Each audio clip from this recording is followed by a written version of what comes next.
जी, तो आज हमने शेयर करना है आपसे कि किस तरीके से ग्रे कवरेज जो है वो आप कर सकते हैं अपने घर के अंदर या सैलून के अंदर। दोनों टिप्स मैं आप लोगों से शेयर करूँगी, वीडियो पूरी देखनी है आपने। आप देख सकते हो यहाँ पे हेयर्स जो हैं वो थोड़े रफ़ भी हैं और रूट्स जो हैं वो वाइट हो चुकी हैं ऑलरेडी। कुछ जो है वो ग्रे हेयर्स के अंदर है, कुछ वाइट हो चुके हैं और कुछ के ऊपर अभी भी हेयर डाई जो है वो लगा हुआ है।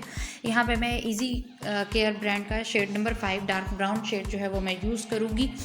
जिनके जेट ब्लैक हेयर्स होते हैं या जिन्होंने बिल्कुल नेचुरल शेड लेके आना होता है, वो 5 नंबर की सीरीज़ के अंदर ही रहेंगे, चाहे कोई सा भी ब्रांड हो।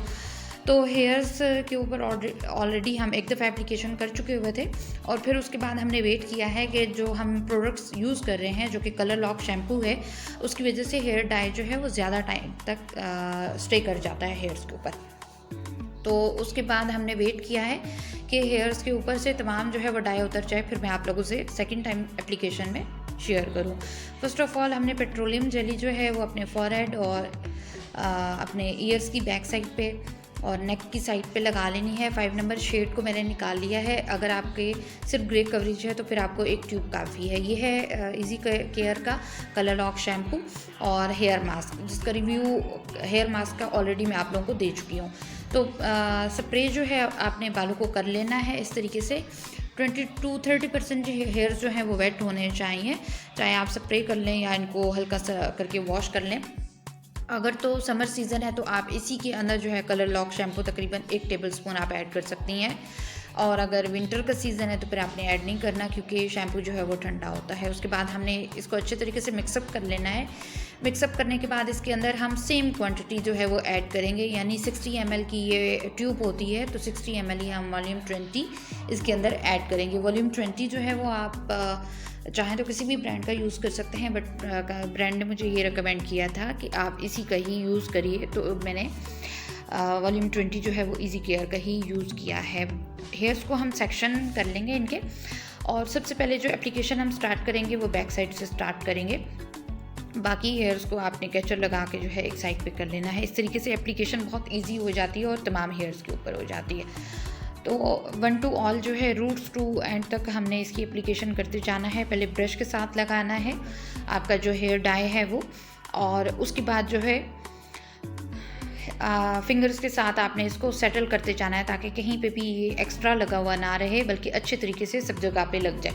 अच्छा, यहाँ पे हेयर्स हमने क्यों वेट किए हैं, ताकि जो डैमेज हेयर्स होते हैं ना, या जिन पे हम हेयर डाई बहुत ज़्यादा यूज़ करते हैं, तो वो इस टाइम पे आके रफ़ होना शुरू हो जाते हैं, क्योंकि केमिकल की एप्लीकेशन बहुत ज़्यादा हो चुकी होती है।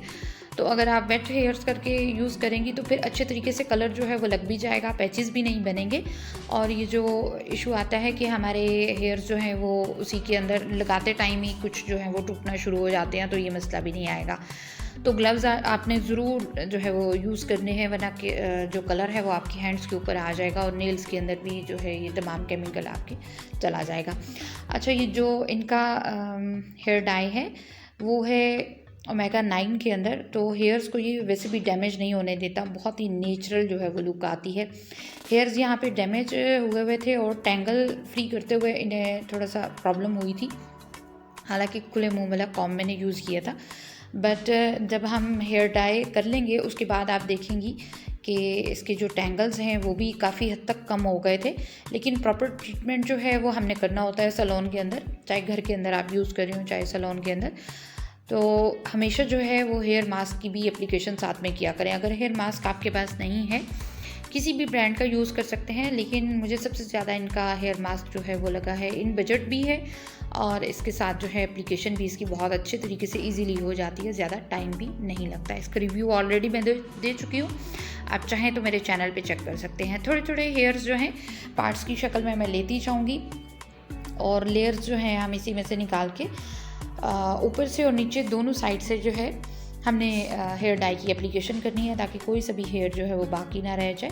और ये जो ब्रश होते हैं ये आपको इजीली मार्केट से मिल जाते हैं। इनकी ये मैं गार्नियर के यूज़ कर रही हूँ। उनकी बैक साइड जो कि थिन होती है,